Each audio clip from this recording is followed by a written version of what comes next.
안녕하세요. 저는 서울 근교에 살고 있는 30대 후반인 돌싱녀입니다. 사연을 듣다 보니 문득 나도 한번 보내볼까 싶더라고요. 그래서 제가 겪었던 일들을 사연으로 적어 보내봅니다. 예전 저처럼 미련스럽게 사시는 분들이 혹시나 계신다면 부디 제 사연을 들어보시고 용기 내시라고 전하고 싶네요. 저와 남편은 대학교 때 첫 미팅 자리에서 만나게 되었습니다. 때묻지 않은 그 사람의 모습이 좋아 만나기 시작했고, 연애를 시작하고 얼마 되지 않아 저는 대학교 휴학을 하고 그 등록금으로 의류 사업에 뛰어들었습니다. 생계 목적은 아니었어요. 그냥 그 당시에는 학업보다 사업 쪽이 저한테 더 맞는다는 생각이 들었거든요. 저는 밤낮 없이 동대문을 다니며 물건을 비교 또 비교하고 어떤 시즌엔 중국 시장까지 방문해 물건을 고르기도 했습니다. 그렇게 노력한 결과 제 쇼핑몰은 자리를 잡았고 그때부턴 수입도 꽤 되더군요. 자기는 공부만 열심히 해. 돈은 내가 벌 테니까. 자기야, 진짜 고마워. 내가 꼭 합격해서 호강시켜줄게. 가난한 집안의 장남인 남편은 홀어머니를 모시며 공무원을 목표로 공부하고 있었고 그의 꿈에 저도 힘을 보태고 싶었어요. 그런 저를 보며 부모님은 혀를 찼지만 저는 그만큼 남편을 사랑했어요. 결국 남편은 2년 만에 합격했고 저희는 양갓집에 결혼하겠다고 알렸어요. 남편의 집에선 겹경사라며 기뻐했지만 우리 집에선 반대가 심했어요. 저희 부모님은 금액은 많진 않지만 공실이 없는 건물 두 채와 지방의 땅도 조금 가지고 계셨거든요. 하지만 남편은 가난한 집안의 장남이니 탐탁치 않은 것이 당연했어요. 엄마가 반대하시며 하시던 말이 아직도 머릿속에 생생하네요. 걘 착한 게 아니라 우유부단한 거야. 그런 남자랑 살면 여자가 고생해. 제발 엄마 말 좀 들어. 그때 말을 들었어야 했는데 전 막무가내로 결혼을 밀어붙였고 결국 저희는 결혼하게 되었어요. 제가 그 당시 청약에 당첨이 돼서 34평짜리 아파트에서 신혼살림을 시작하게 되었고 필요한 가전 가구도 제가 다 했어요. 남편이 취업을 갓 했으니 능력이 되는 내가 하는 것이 당연하다 생각하면서 준비했어요. 대신 예물 예단은 다 생략하기로 하고요. 괜히 그런 걸로 시댁과 친정 사이에서 스트레스 받고 싶지 않았어요. 물론 형편이 안 되는 시댁을 배려하고 싶은 마음도 있었죠. 결혼 생활은 부모님의 우려와는 달리 행복했어요. 결혼 생활에 집중하기 위해 사업도 잠시 접은 저는 칼퇴근을 하고 돌아오는 남편을 위해 저녁을 준비하고 그런 대접을 받은 남편은 저에게 항상 이런 말을 해줬어요. 내가 전생에 나라를 구했나 보다. 우리 여보 같은 여자가 나랑 살아주고 말이야. 알면 잘해. 아니다. 앞으로도 지금처럼만 해. 알겠지? 그럼. 앞으로도 충성을 다하겠습니다. 충성! 이렇게 저희는 1년하고 6개월 행복했습니다. 문제는 엉뚱한 곳에서 생겼어요. 신랑의 남동생, 그러니까 시동생이 결혼하고 난 뒤부터 저희는 틀어지기 시작했어요. 안정된 삶을 위해서 공부를 했던 남편과는 달리 시동생은 이 일 저 일 가리지 않고 닥치는 대로 일만 해서 가게를 차렸어요. 장사가 꽤 되는지 장가 갈 때 집을 시동생이 스스로 장만해서 갔다고 하더라고요. 물론 시댁 도움은 없었고요. 시동생이 능력이 되니 동서도 시집 올 때 다 갖춰서 왔어요. 어머님께 코트, 가방, 심지어 집에 소파까지 바꿔드렸다고 하더라고요. 이때부터 시어머니의 비교와 홀대가 시작됐어요. 아가, 내가 아들이 2명이나 있는데 이런 대접은 또 처음 받아보는구나. 정말 고맙다, 아가. 아니에요, 어머니. 당연히 해드려야죠. 아이고, 마음씨도 고운 것. 우리 집에 복덩이가 들어왔어, 복덩이가.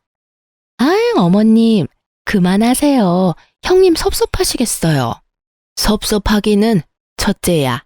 섭섭하니? 아니에요. 어머님, 섭섭하기는요. 뻔히 제가 있는 자리에서 몇 번이고 이런 얘기를 주고받는데 바보가 아닌 이상 알죠. 왜 모르겠어요? 아, 나는 미운 털이 제대로 박혔구나. 양가 집안 합의로 예물 예단도 생략했던 건데 그건 까맣게 잊으신 듯 보였어요. 점점 비교와 홀대가 심해졌지만 크게 신경 쓰지 않았어요. 제가 아예 해온 것이 없다면 눈치가 보이긴 했겠지만 금액으로 따지면 제가 동서보다 더 많이 해왔으니까요. 그저 따지고 들기 싫어서 조용히 있었어요. 전 당당했고 참을만 했으니까요. 하지만 점점 참을 수 없는 일이 벌어지더군요. 예, 둘째네 오늘 병원 다녀왔는데 아들이란다. 이게 무슨 겹경사니? 정말 복덩이도 그런 복덩이가 없어. 어머, 너무 축하할 일이네요. 시어머니의 전화를 받은 저는 온몸에 소름이 돋으며 큰일이다 싶더군요.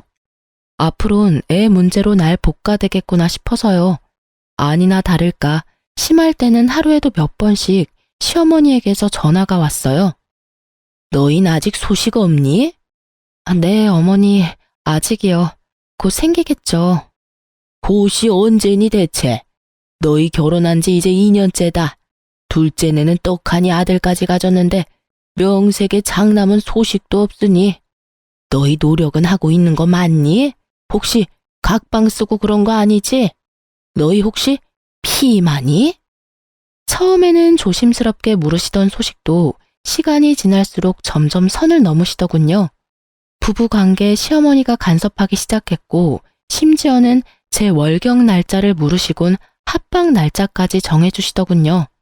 전 참다 못해 합방 날짜가 적힌 문자를 남편에게 보여주었죠. 여보, 이거 좀 봐봐. 이게 뭔데?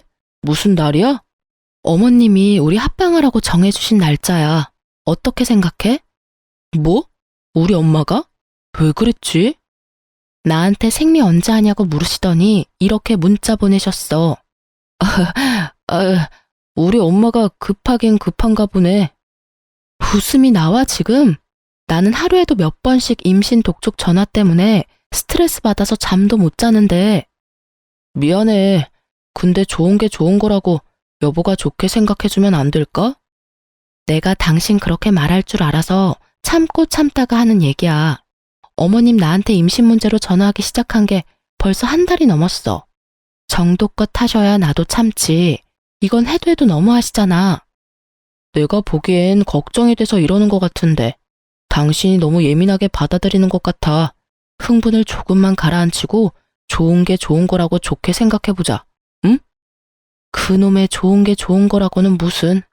지금 생각해보면 이때 그만뒀어야 했는데 그 빌어먹을 사랑이 뭔지 남편의 그 우유부단하고 흐린 판단력도 사람이 너무 착해서 상황을 너무 좋게만 생각하려고 한다 싶더라고요.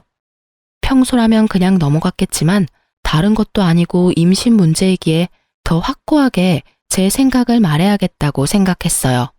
시어머니가 선을 넘기도 하셨고요. 예민? 내가 예민해? 입장 바꿔서 생각해봐. 우리 아빠가 당신한테 하루가 멀다 하고 전화해서 임신은 아직인지 같은 방은 쓰는지 서로 언제 잤는지 그런 걸 물어본다고 생각해봐.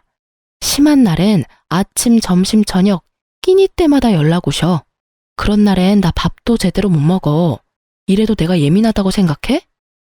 여보, 그리고 나라고 아기 가지기 싫은 줄 알아? 나도 아기 가지고 싶어. 남편을 잡고 얼마나 울었는지 몰라요. 그간의 서러움이 한 번에 밀려오면서 진짜 어린아이처럼 울었어요. 난 엄마가 당신한테 이렇게까지 하는 줄 꿈에도 몰랐어.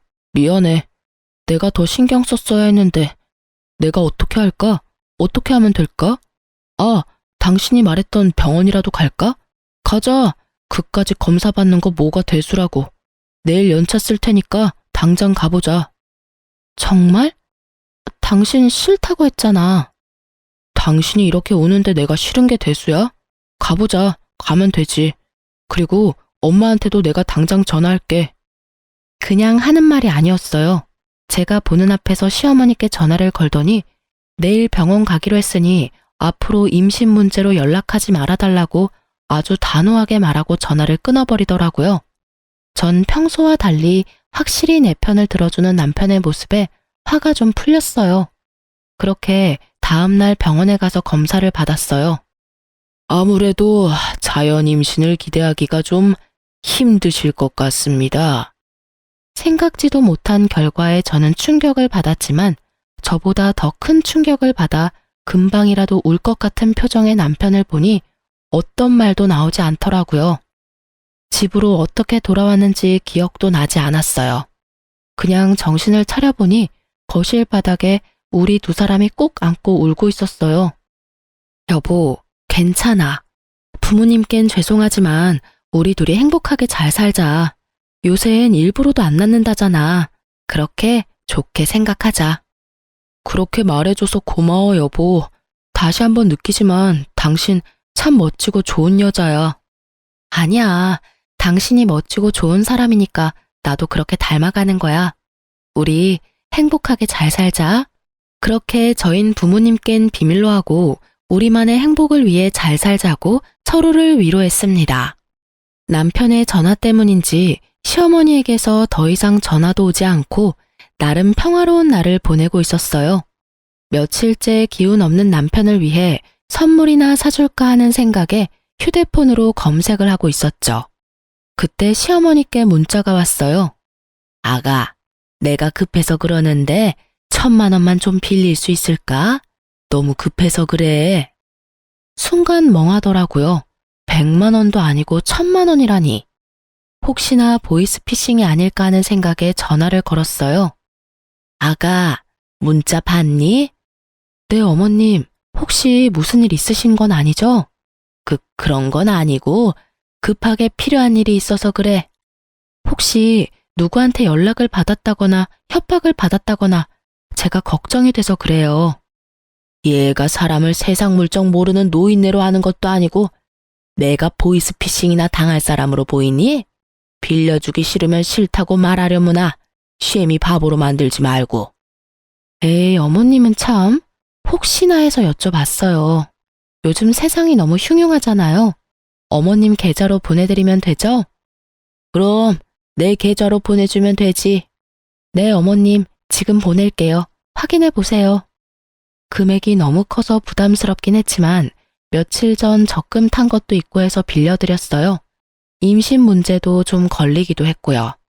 고맙다는 말 한마디 듣지 못했지만 많이 급하셔서 인사도 잊으셨나 보다 했어요. 물론 남편에게도 따로 말을 하지 않았어요. 굳이 숨길 일도 아니지만 그렇다고 먼저 말을 꺼내기도 좀 그랬어요. 괜히 생색내는 것처럼 들릴까 봐서요. 그러던 어느 날 시어머니가 오랜만에 연락을 주셨더라고요. 저는 벌써 돈이 생기셨나? 의아했어요. 네, 어머님. 예, 둘째가 글쎄 입덧이 심해서 아무것도 못 먹고 있다지 뭐야. 그래서 말인데 너 장 좀 봐서 둘째 내로 좀 와. 와서 나랑 같이 음식 좀 하자. 온 김에 오랜만에 얼굴도 보고 밥도 같이 먹고 얼마나 좋아? 둘째네 어딘지 알지? 그럼 바로 장 봐서 오려무나. 어머님? 어머님! 전 그렇게 끊어진 전화를 보며 황당함에 웃음이 나더군요. 빌려드린 돈 얘기는커녕 장을 봐서 오라니. 저를 파출부라고 여기는 기분이 들었어요. 이런 걸 보고 일종의 가스라이팅이라고 할까요? 워낙 좋은 게 좋은 거라는 남편의 말을 듣고 살다 보니 어느새 저도 그렇게 살고 있더라고요. 호구되는 줄도 모르고요. 어쨌든 저는 출산 경험이 있는 친구들에게 전화를 돌려 입덧에 좋은 음식을 묻고 물어 되는 대로 다 사들고 동서내로 갔습니다. 낑낑대며 양손 가득 자신이 먹을 먹거리를 사들고 온 저를 보고 동서는 달려와서 돕기는커녕 소파에 떡하니 앉아 고개만 까딱거리며 인사를 하더군요. 형님, 오셨어요? 어머님은? 화장실 가셨어요. 여전히 앉아서 대답만 하는 동서를 보며 당장이라도 장봐온 것을 다 내팽개치고 한바탕 하고 싶었지만 뱃속의 아기를 생각하며 간신히 화를 눌렀어요. 얼마나 이를 꽉 깨물었는지 턱이 다 아려오더군요. 속으론 참을 인을 되내며 사온 재료를 주방에 두고 거실로 나왔어요. 너무 힘들어서 도저히 바로 요리를 못하겠더라고요. 거실로 나오니 아기 용품이 꽤 보였어요. 아기자기한 것이 저도 모르게 시선이 가더라고요. 아기 용품을 보고 있는데 못 보던 가방이 보였어요. 그냥 딱 보아도 구입한 지 얼마 되지 않은 에르땡땡 가방. 저도 사고 싶었던 가방이라 한눈에 딱 들어오더라고요. 동서, 저 가방 웬 거야? 원래 있었나? 아니요. 어머님이 얼마 전에 출산 선물이라고 미리 사주셨어요. 예쁘죠? 뭐? 어머님이? 네. 출산 선물로 뭐 갖고 싶냐고 물으시길래 그냥 가방이라고 했을 뿐인데 이렇게 비싼 가방을 사오셨더라고요. 어머님 진짜 대단하시지 않아요? 이렇게 비싼 가방까지 기대한 건 아니었는데. 그러니까 형님도 얼른 아들 하나 낳아요. 장손 출산 선물은 얼마나 대단하겠어요? 저는 아무 말도 들리지 않았습니다. 오로지 가방만 눈에 보이더군요.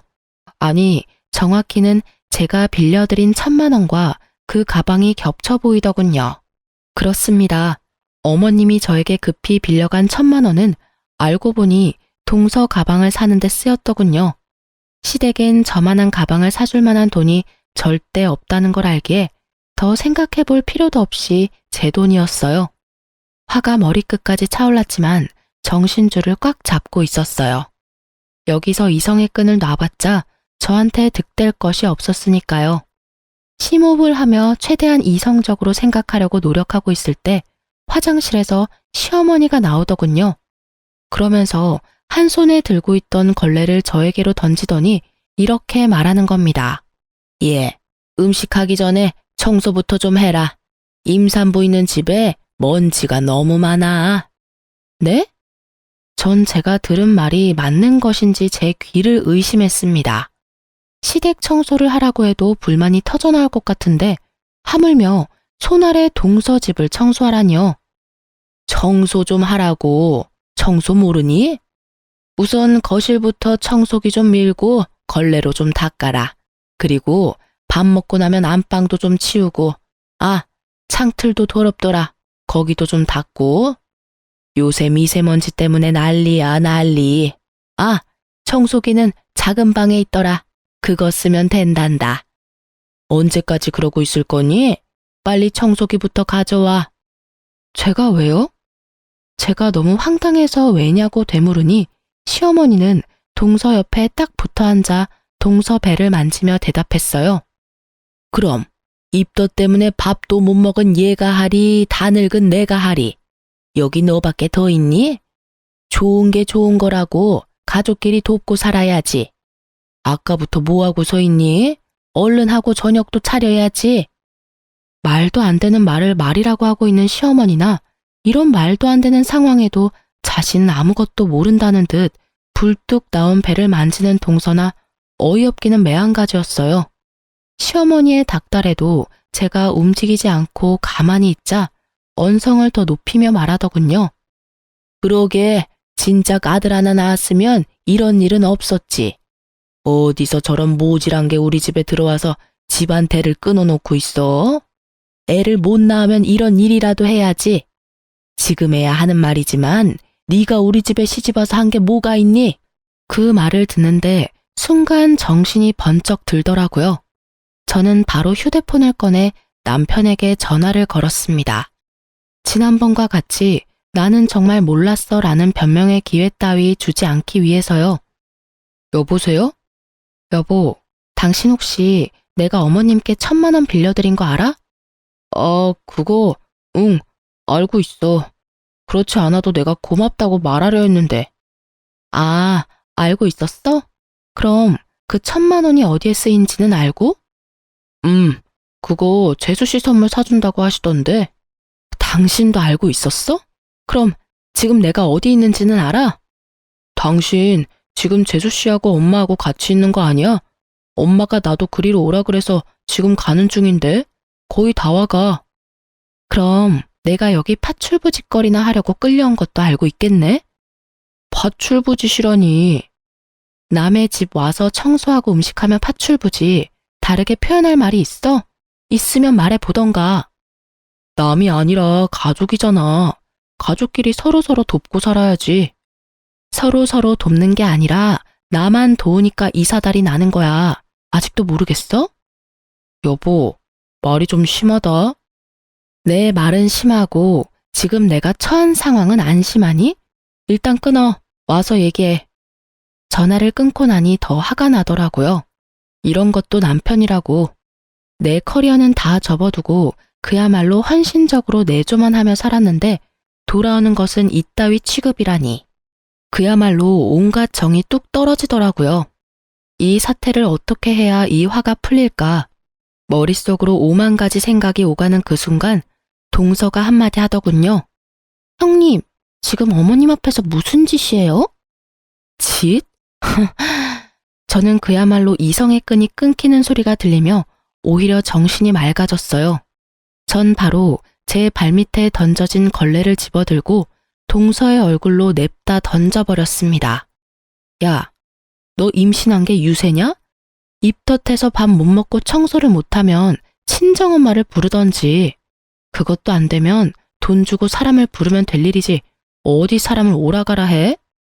저의 말과 행동에 적잖게 놀란 동서는 걸레가 닿았던 얼굴을 닦아대며 저를 노려볼 뿐 아무 말도 못하고 있었고 시어머니는 벌떡 일어나 막말을 하기 시작하더라고요.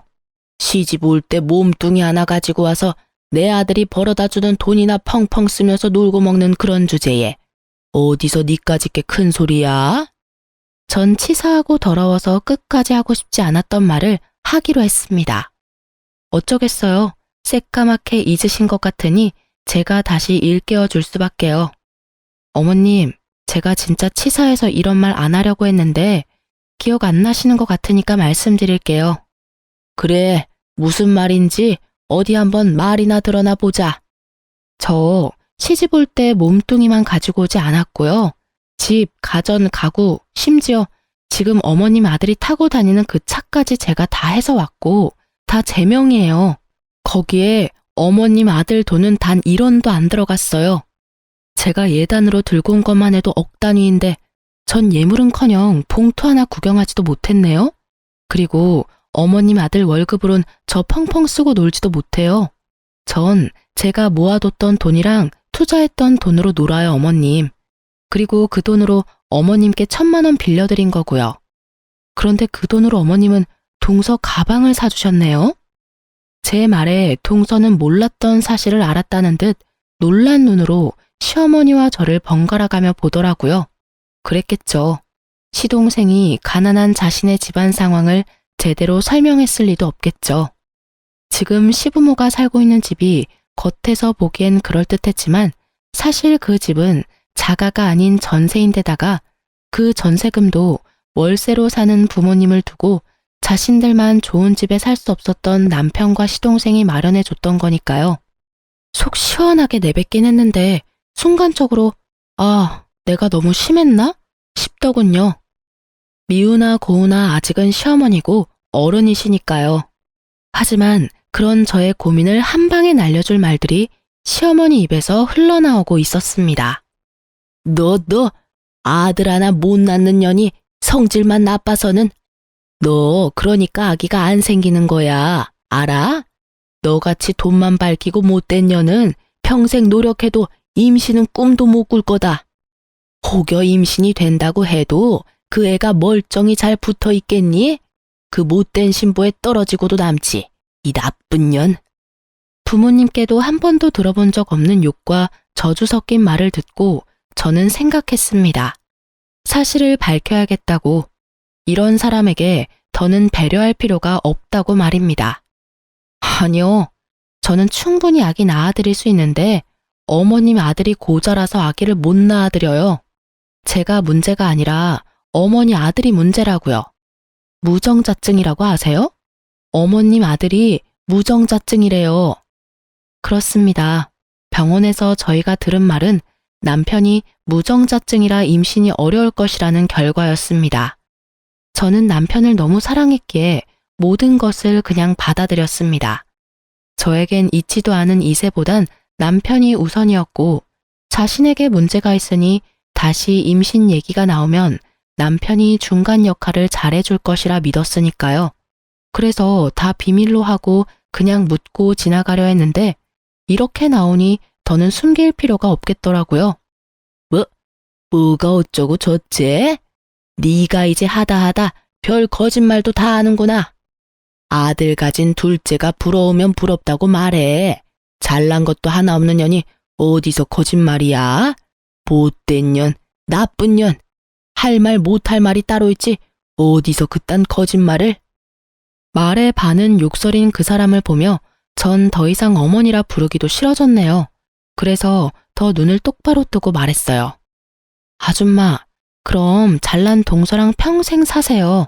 네? 이 잘난 것 하나 없는 년은 이만 사라질 테니까요. 제 말을 들은 동서는 너무 놀라 두 손으로 입을 틀어막았고 시무는 저를 한 대 칠 기세로 다가왔어요.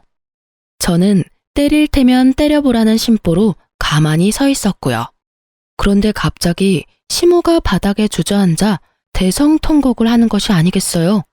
저를 잡아 죽일 듯 하던 기세는 온데간데 없고요. 저는 당황스러워 바닥에 주저앉은 시무를 보고 있었어요. 그 순간 제 뒤에서 목소리가 들려오더라고요. 이게 다 무슨 일이야? 엄마 왜 울어? 그래요. 남편이 어느새 제 뒤에 서 있더군요. 시무는 자기 아들이 오는 걸 보고 우는 연기를 시작하신 거였어요. 제가 아까 장본 걸 혼자 들고 들어오느라 현관문을 열어두고 닫는다는 걸 깜빡했더라고요. 그 활짝 열린 문으로 남편은 들어왔다가 이 사단을 본 것이었어요. 당신이 뭐라고 했어? 남편의 물음에도 제가 아무 말도 안 하니 동서가 얄밉게 답했어요. 어머님이 청소 좀 도와주면 안 되겠냐고 하시니까 형님이 제 얼굴에 걸레를 막 던지고 어머님한테는 아줌마라고 하면서 소리를 막 지르시는데 저희 너무 무서웠어요. 무정자증 얘기는 빼더군요. 그건 동서도 입에 올리기 그랬던 모양이었어요. 동서의 소름 끼치는 연기가 끝나자 더 소름 끼치는 어머님의 연기가 시작되더군요. 아이고, 내가 너무 오래 살았지. 오래 살았어. 청소 좀 같이 하자고 했더니 시애미를 잡아먹으려고 하지를 않나. 손 아래 사람이 좋게 한마디 했다고 시애미 보는 앞에서 걸레를 집어 던지지를 않나. 그뿐이니? 감히 내가 보는 앞에서 내 아들을 쥐잡듯이 잡고.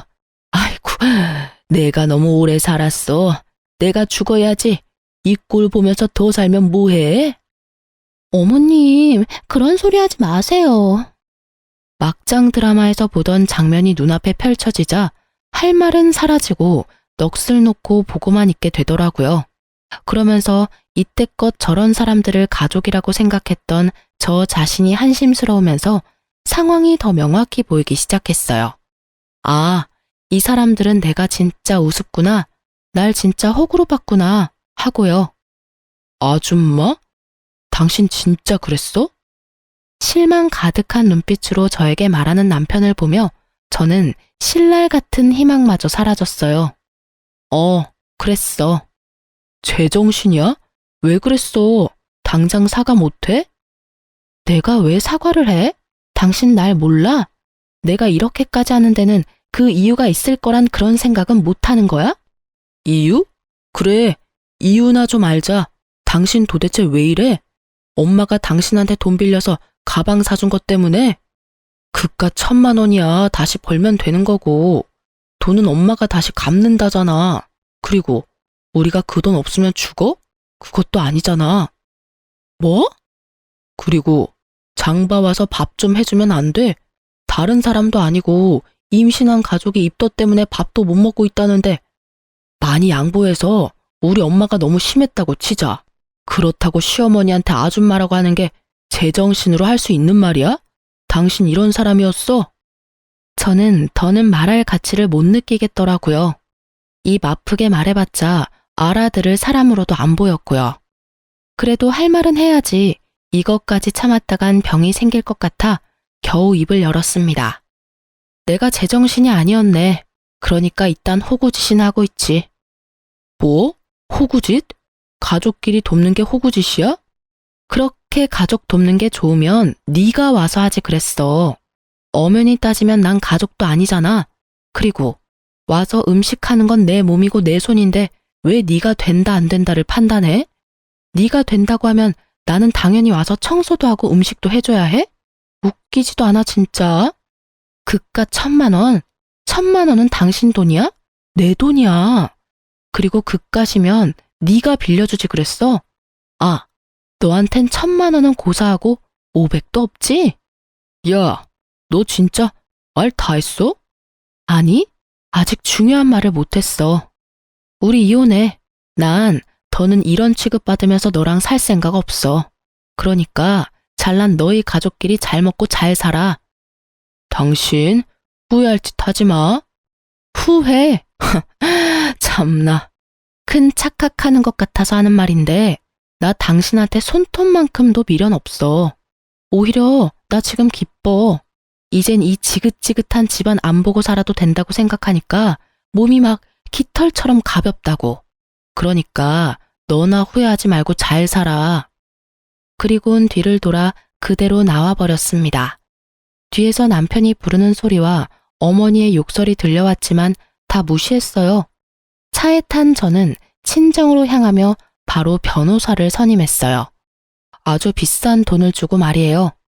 전 될 수 있으면 빠르고 통쾌하게 이혼하고 싶었거든요. 친정에 도착한 저는 최대한 한쪽에 치우치지 않으려 노력하며 상황을 부모님께 설명했습니다. 한참 동안 듣고 계시던 부모님이 말씀하셨어요. 우리 딸 많이 힘들었겠네. 따뜻한 부모님의 목소리를 듣는데 왜 그렇게 눈물이 나는지 저는 오랜만에 부모님 품에 안겨 울었어요. 진작 엄마 말 들었으면 이런 일도 없었을 텐데. 미안해 엄마. 말 안 듣고 고집 부리다가 이런 꼴이나 보이고. 눈물 콧물 범벅이 되어 말하는 저를 보며 엄마가 머리를 쓰다듬어주며 말하셨어요. 딸, 이런 꼴이면 어떻고 저런 꼴이면 어때? 넌 여전히 엄마 아빠가 사랑하는 딸인데. 내 딸이 경험하지 않았으면 했던 일이긴 하지만 어쩌겠어? 이미 우리 딸이 다 보고 듣고 경험해버린 걸. 그러니까 앞으로는 그 경험을 밑거름 삼아 더 좋은 길로 나아가면 되는 거야. 알겠어? 그리고 이 말을 깜빡했는데 잘했어 우리 딸. 그런 취급받으면서 결혼 생활을 이어나갈 필요 없어. 그럴 땐 그냥 박차고 나와서 새롭게 시작하면 돼. 비록 그 길이 힘들고 험할지라도 넌 다 이겨낼 수 있어. 우리 딸은 충분히 용기 있고 현명한 사람이니까. 그런 널 엄마 아빠는 믿어.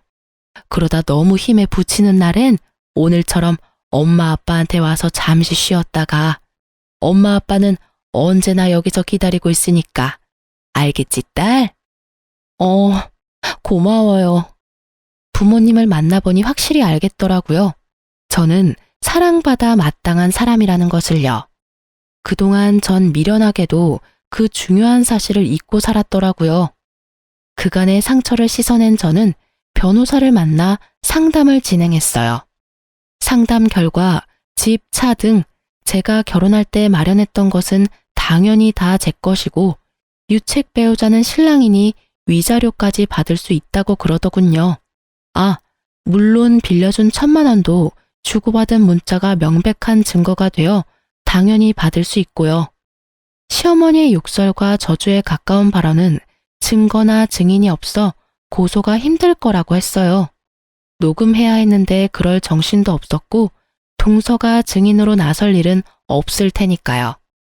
위자료가 그렇게 많진 않았는데 워낙 가진 것이 없으니 빈털터리가 될 상황에 놓인 남편과 시댁 식구들이 동시에 찾아와 싹싹 빌더군요. 여보, 내가 잠시 정신이 어떻게 됐었나 봐. 당신이 나한테 어떻게 했는데. 내가 엄마 오는 걸 보고 그만 너무 흥분을 해서 미안해. 당신 기분부터 풀어줬어야 했는데. 그래, 아가, 내가 미안하단다. 나는 아기 걱정에 그만 내가 너무 심했어. 사과하마. 형수님, 죄송해요. 저라도 말렸어야 했는데. 형님, 화 푸세요. 제가 임신 때문에 너무 예민해져 있어서 버릇없게 굴어서 죄송해요. 이미 떠난 마음은 그 어떠한 말로도 돌아오지 않더라고요. 잘못을 비는 모습도 진심으로 느껴지지 않았고요. 그저 어떻게 하면 이 지긋지긋한 상황을 끝낼 수 있을까? 이 생각뿐이었습니다. 그래서 저는 뭐 아니면 도라는 마음으로 아무것도 녹음되지 않은 휴대폰을 들이밀며 말했습니다. 당장 다들 돌아가 주세요. 그렇지 않으면 그날 어머님께서 저한테 욕하시고 심하게 말씀하신 거 이 휴대폰에 낱낱이 녹음되어 있는데 이것까지 변호사님께 제출해서 고소 진행해달라고 할 겁니다. 알겠어요? 그까짓 걸로 고소가 되는 줄 아니?